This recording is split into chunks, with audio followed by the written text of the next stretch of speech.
Hi YouTube, welcome to another edition of Horror Hands. And a few days ago I got a message from somebody who watches my videos, a guy called James Moss, and he requested me to review some movies. One of the movies that he suggested was Creepshow. And I've not watched Creepshow for a long time, so I thought it'd be good to revisit it. And instead of doing a standard review, I thought just for a change I would rank the segments in terms of the ones that I enjoyed the most. So I've just watched the movie, I've got my notes, made a few notes while the movie was on, and I'm going to rank the segments from the one that I sort of cared the least about to the one that I enjoyed the most. So there's 5 segments in the film, so I'll go through them in that kind of order. In terms of the movie Creepshow itself, I want to be a little bit controversial here. I think it's okay. I watched it many years ago when I was young. I thought it was okay, and I've just rewatched it, and I still think it's an okay movie. There's some bits in it which are absolutely fantastic. There's some great scenes in the movie. I think, though, some of it is a little bit goofy for my liking. And in terms of George Romero and Stephen King, I think they've both done better work than Creepshow. But I am aware it has a huge fan base. There are people who love this movie. A lot of my friends on YouTube love this film, and I totally get that. It is a lot of fun. So anyway, going through the 5 segments in the movie itself. In at number 5 is the 5th segment, They're Creeping Up on You, which even though it was number 5, I still really enjoyed it. It's about this sort of mean old man that lives in this little apartment block, and he's like OCD about germs. Everything is just kitted out to be germ free, and he comes under attack from cockroaches. And he's a really not very nice guy, so it's kind of him getting his comeuppance. I did enjoy the segment. I think it's a little bit limited compared to some of the other ones because it just kind of takes place in one room. But it's not terrible. It's really well done. Don't want to say too much because it kind of gives away the ending. But the effects in it are great. The effects at the end, if you've seen this, which I'm sure you have, you'll know what I'm talking about. So that was number 5. At number 4 is the first segment, which is Father's Day. Now this has a really cool scene in it, which involves a zombie coming out of the grave, and I love seeing zombies come out of the grave.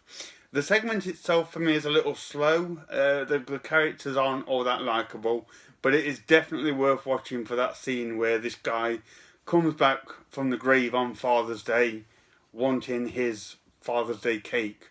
It's a lot of fun, and the makeup on the zombie corpse is fantastic. So coming in at number 3 is the 4th segment, The Crate, with Hal Holbrook fighting this strange creature that's found in this crate. It's a little bit like a gremlin critters type creature, but really, really ferocious. And he kind of uses it to do away with his awful wife or girlfriend, whatever she is, played by Adrienne Barbeau. But it's a really good segment. I thought Hal Holbrook was fantastic in this as the long-suffering husband. And it's got a couple of moments of quite decent gore in it. The creature looks really cool as well. I like it where you see its eyes through the cracks in the crate. That was really cool. Number 2 is the 2nd segment, and it's the Lonesome Death of Geordie Verrill.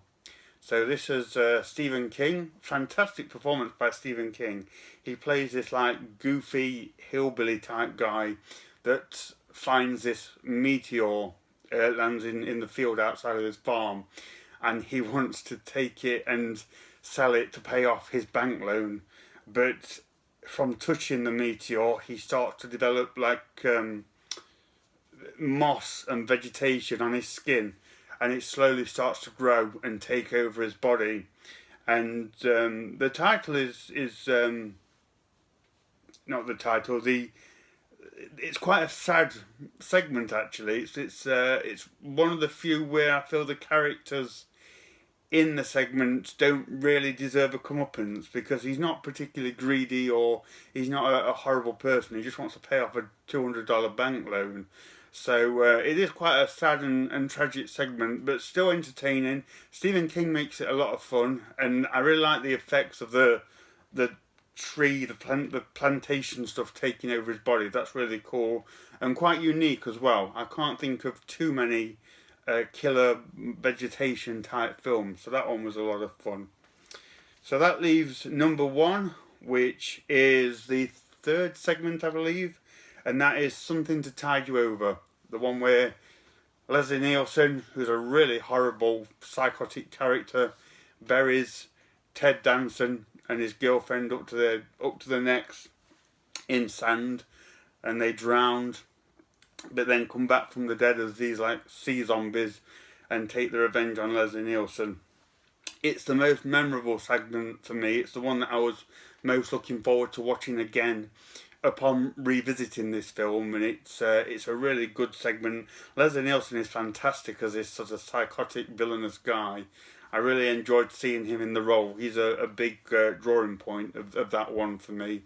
Ted Danson was cool as well, and I love the makeup of the sea zombies at the end. That was really cool, and I do like anything that's set on the beach or in the ocean as well, so that resonates with me. So that's my my appraisal, if you will, of the segments from Creepshow. Let me know what you think of that. Let me know which one was your favourite. Thank you very much for watching, and stay tuned for more videos.